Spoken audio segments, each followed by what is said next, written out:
ನಮಸ್ಕಾರ ಸ್ನೇಹಿತರೆ. ವಿಶೇಷ ಏನು ಅಂದರೆ ಈ ವರ್ಷ ನನ್ನ ಮಗಳ ಜೊತೆಗೆ ನಾವು ತಿರುಪತಿಗೆ ಹೊರಟಿದ್ದೀವಿ, ನಮ್ಮ ಫ್ಯಾಮಿಲಿ ಎಲ್ಲ.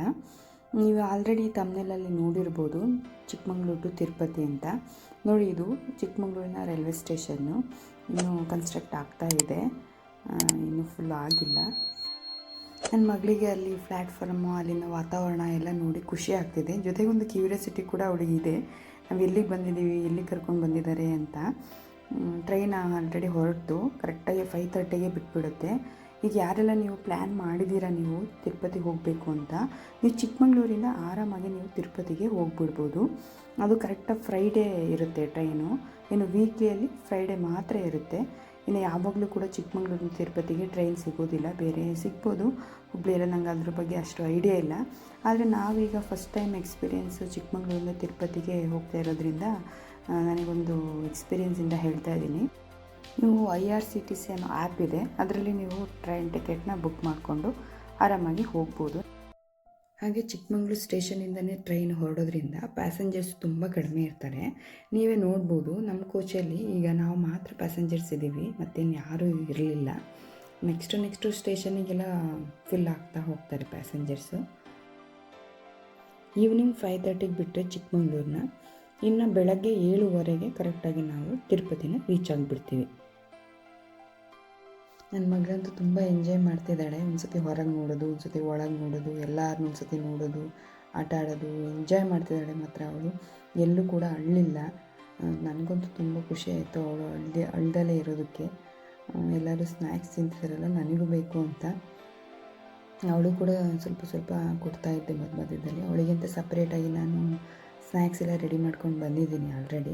ಈಗ ಏನಿದ್ರು ಎಲ್ಲ ತಿಂತಿದ್ದಾರಲ್ಲ ಅಂತ ಒಂಚೂರು ನಾನು ಕೊಟ್ಟಿದ್ದೀನಿ, ಅಷ್ಟು ಬಿಟ್ಟರೆ ಅವಳಿಗೆ ಅಂತ ಸಪ್ರೇಟಾಗಿ ನಾನು ಆಲ್ರೆಡಿ ರೆಡಿ ಮಾಡ್ಕೊಂಡು ಟ್ರಾವೆಲ್ ಫುಡ್ ಅಂತಲೇ ಒಂದು ಸಪ್ರೇಟಾಗಿ ವೀಡಿಯೋ ಮಾಡಿ ಹಾಕಿದ್ದೀನಿ. ದಯಮಾಡಿ ಒಂದು ಸತಿ ಹೋಗಿ ಚೆಕ್ ಮಾಡಿ, ಹೆಲ್ಪ್ ಆಗುತ್ತೆ. ನನಗೂ ಕೂಡ ಅದು ತುಂಬ ಹೆಲ್ಪ್ ಆಗಿದೆ. ಅದನ್ನೇ ನಾನು ರೆಡಿ ಮಾಡ್ಕೊಂಡು ತಂದಿದ್ದೀನಿ. ಏನಿಲ್ಲ, ಸ್ವಲ್ಪ ಬಿಸಿನೀರು ಹಾಕಿಬಿಟ್ಟು ಒಂದು 5 ನಿಮಿಷ 2 ನಿಮಿಷನ ಬಿಟ್ಬಿಟ್ಟು ಬನಾನಾ ಎಲ್ಲ ಹಾಕಿ ಸ್ವಲ್ಪ ಸ್ಮ್ಯಾಶ್ ಮಾಡಿ ತಿನ್ನಿಸ್ಬಿಟ್ರೆ ಸಾಕು. ಹಿಟ್ ಮಾಡಿ ತಿನ್ನಿಸ್ತೀನಿ ಅಂದರೆ ತುಂಬ ಕಷ್ಟ ಆಗುತ್ತೆ, ಅಲ್ಲೆಲ್ಲೂ ಮಾಡೋದಕ್ಕೆ ಸಾಧ್ಯ ಆಗೋದಿಲ್ಲ. ಸೊ ಹಾಗಾಗಿ ನೀವು ಟ್ರಾವೆಲ್ ಫುಡ್ಡನ್ನ ರೆಡಿ ಮಾಡಿಬಿಟ್ಟು 2 ದಿನ ಮುಂಚೆಯಿಂದನೇ ಅದಕ್ಕೆ ಸ್ವಲ್ಪ ತಿನ್ನಿಸ್ತಾ ಬಂದರೆ ಅವಳಿಗೂ ಅಭ್ಯಾಸ ಆಗುತ್ತೆ. ಬೇಬಿಗೆ, ನಮ್ಮ ಬೇಬಿಗೆ ನಾವು ಹಾಗೆ ಮಾಡಿದ್ದು, ನೀವು ಹಾಗೆ ಟ್ರೈ ಮಾಡ್ಬೋದು.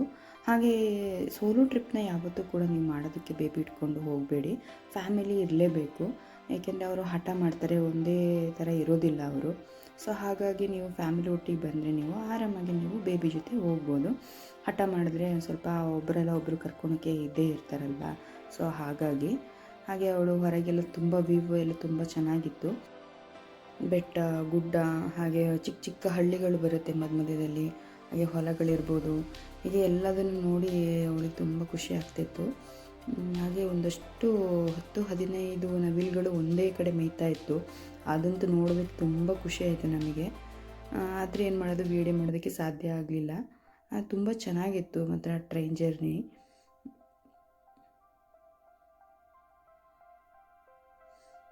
ಅವಳಂತೂ ಅಲ್ಲಿ ವಿಂಡೋ ಬಿಟ್ಟು ಈ ಕಡೆ ಬರೋಕ್ಕೆ ಆಗ್ತಾಯಿಲ್ಲ ಅವಳಿಗೆ, ಆ ಥರ ಅಲ್ಲೇ ಇದ್ಲು ನೋಡೋದು, ನಮ್ಮನ್ನೆಲ್ಲ ಒಂದು ಸತಿ ನೋಡೋದು.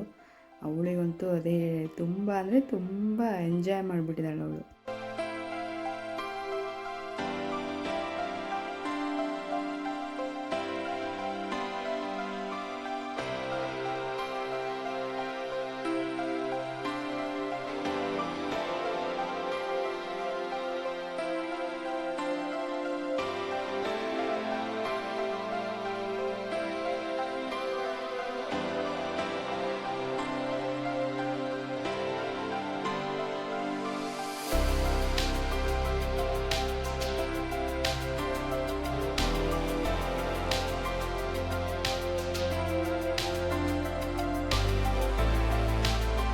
ಫೈವ್ 5:30ಗೆ ಟ್ರೈನ್ ಇರೋದ್ರಿಂದ ನಮಗೆ ಒಂದು 6 - 7 ಅಷ್ಟೇ ನಾವು ನೋಡೋಕ್ಕಾಗಿದ್ದು.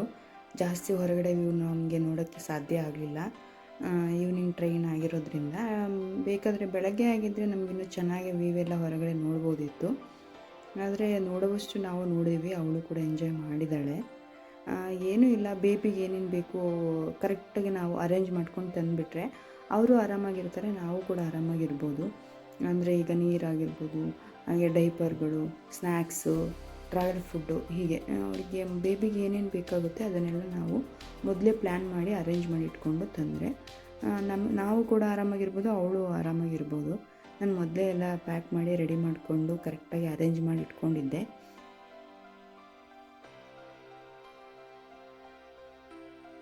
ನನ್ನ ಮಗನೂ ಕೂಡ ಅವನಿಗೂ ತುಂಬ ಖುಷಿಯಾಗಿದೆ. ನಾವು ಸ್ಲೀಪರ್ ಕೋಚನ್ನು ಬುಕ್ ಮಾಡ್ಕೊಂಡಿದ್ವು.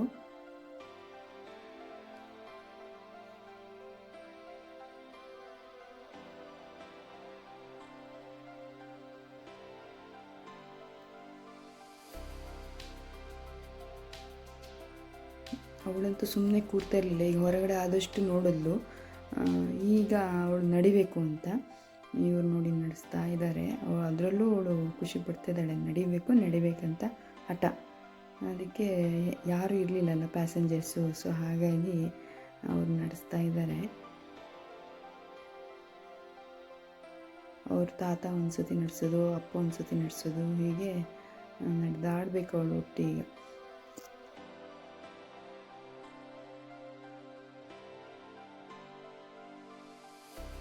ಪ್ಯಾಸೆಂಜರ್ಸ್ ಎಲ್ಲ ಬಂದಂಗೆ ಅವಳು ನೋಡ್ತಾ ಇದ್ಲು ಸ್ವಲ್ಪ ಕ್ಯೂರಿಯಾಸಿಟಿಯಿಂದ ಎಲ್ಲರನ್ನೂ. ಮತ್ತು ಸ್ವಲ್ಪ ಅವಳಿಗೆ ಕಿರಿಕಿರಿ ಅನ್ನಿಸ್ತಾ ಇತ್ತು ಏನೋ, ಸ್ವಲ್ಪ ಹಠ ಮಾಡ್ತಾ ಇದ್ಲು. ಫ್ಯಾಮಿಲಿ ಒಬ್ಬರು ಎತ್ಕೊಂಡು ಸಮಾಧಾನ ಮಾಡ್ತಾಯಿದ್ರು. ಆದರೂ ಅವಳು ಏನು ಅಳ್ಳೋದೇನು ನಿಲ್ಲಿಸಲಿಲ್ಲ. ಮತ್ತು ನನಗೆ ಸ್ವಲ್ಪ ಕತ್ಲೆ ಆಗ್ತಾ ಇದ್ದಂಗೆ ಒಂದು 7:30 ಅನ್ನೋಷ್ಟೊತ್ತಿಗೆ ನಾನು ಅವಳಿಗೆ ಊಟ ಮಾಡಿಸ್ಬಿಟ್ಟೆ, ಎಲ್ಲ ರೆಡಿ ಮಾಡಿಕೊಂಡು ಊಟ ಮಾಡಿಸಿ ಬೇಗನೆ ಮಲಗಿಸ್ಬಿಡೋಣ ಅಂತ ಅಂದ್ಕೊಂಡು. ಏಕೆಂದರೆ ಅವಳು ಅಳ್ಳೋದನ್ನು ನಿಲ್ಲಿಸಲೇ ಇಲ್ಲ, ಆಟ ಹಾಗೆ ಮಾಡ್ತಾನೇ ಇದ್ಲು. ಅದಕ್ಕೆ ಎಲ್ಲ ಸೇರಿಕೊಂಡು ನಮ್ಮ ಕಡೆ ಜೋಲಿ ಅಂತ ಕಟ್ತೀವಿ ಸೀರೆಯಲ್ಲಿ, ಅಲ್ಲಿ ಸೀರೆಯಲ್ಲಿ ಕಟ್ಟೋಕ್ಕೆ ಸಾಧ್ಯ ಆಗಲಿಲ್ಲ. ಹಾಗಾಗಿ ಬೆಡ್ಶೀಟ್ ಇತ್ತು ನಮ್ಮದೊಂದು, ಅದರಲ್ಲೇ ಎಲ್ಲ ಸೇರಿ ನೋಡಿ ಹೇಗೆ ರೆಡಿ ಮಾಡಿ ಕಟ್ತಾ ಇದ್ದಾರೆ ಎಲ್ಲ ಸೇರಿಕೊಂಡು. ಒಬ್ರದ್ದು ಒಂದೊಂದು ಪ್ಲ್ಯಾನು, ಎಲ್ಲರದ್ದು ಪ್ಲ್ಯಾನ್ ಸೇರಿ ಒಂದು ಕಟ್ಟಿದ್ದಾರೆ ಜೋಲಿನ. ಚೆನ್ನಾಗಾಯಿತು. ಅವಳು ಚೆನ್ನಾಗಿ ನಿದ್ದೆ ಮಾಡಿದ್ಲು. ಅದರಲ್ಲಿ ಒಂದು 2 ಗಂಟೆ ತನಕ ಮಲಗಿದ್ದಾಳೆ. ನಾನೊಂದು 8-8:30 ಮಲಗಿಸಿದ್ದು. ಒಂದು 2 ಗಂಟೆ ತನಕನೂ ಆರಾಮಾಗಿ ಮಲಗಿದ್ದಾಳೆ. ಮೊದಲೇ ಸ್ವಲ್ಪ ಹೇಳ್ತಾ ಇದ್ಲು, ಬಿಟ್ಟರೆ ಪರವಾಗಿಲ್ಲ. ಸ್ವಲ್ಪ ನಾನು ತೂಗ್ತಾ ಇದ್ದೆ, ಆರಾಮಾಗಿ ಅವಳಿಗೆ ನಿದ್ದೆ ಚೆನ್ನಾಗಿ ಬಂತು. ಮತ್ತು ಮಧ್ಯದಲ್ಲಿ ಎದ್ದು ಮತ್ತೆ ನಾನು ಫೀಡ್ ಮಾಡಿಸಿ ಮತ್ತೆ ಮಲಗಿಸಿದ್ದೀನಿ. ಸ್ವಲ್ಪ ಕಷ್ಟ ಆಗುತ್ತೆ, ಅಲ್ಲಿ ಪ್ಲೇಸ್ ಬೇರೆ ಅಷ್ಟು ಸರಿ ಆಗ್ತಿರ್ಲಿಲ್ಲಲ್ಲ. ಅಂತೂ ನಮ್ಮ ಡೆಸ್ಟಿನಿ ನಾವು ರೀಚ್ ಆದವು. ಟೋಟಲಾಗಿ ನಾವು ಬೇಬಿನೂ ಸೇರಿ 9 ಮೆಂಬರ್ಸ್ ಇದ್ವು. ಹೋಟೆಲಲ್ಲಿ ನಾವು ಟಿಫನ್ ಮುಗಿಸಿ ಬೆಟ್ಟಕ್ಕೆಲ್ಲ ಹೊರಟ್ವು. ಈ ವಿಡಿಯೋ ನಿಮಗೆ ಇಷ್ಟ ಆದರೆ ಲೈಕ್ ಮಾಡಿ, ಕಮೆಂಟ್ ಮಾಡಿ, ಸಬ್ಸ್ಕ್ರೈಬ್ ಮಾಡೋದನ್ನು ಮರಿಬೇಡಿ. ಹಾಗೆ ಮುಂದಿನ ವಿಡಿಯೋದಲ್ಲಿ ಮತ್ತೆ ಭೇಟಿಯಾಗೋಣ. ಧನ್ಯವಾದಗಳು.